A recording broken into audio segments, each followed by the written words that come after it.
But do I care? I don't care. I ask if I don't know. Walaupun dia tak perlu plural dah. Memang satu stupid tu dah banyak sebenarnya. Tak ada stupid. Tak ada. Sebab satu stupid tu sebenarnya sama dengan banyak stupid dah. Tapi aku tambah, the most stupidest person in the world adalah people yang do not know and don't want to ask. Itu saya belajar dekat Cobra. One of the rule, don't know, ask.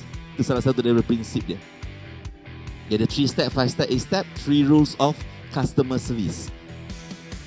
So salah satu rules customer service itu nombor 1 adalah don't know, you ask.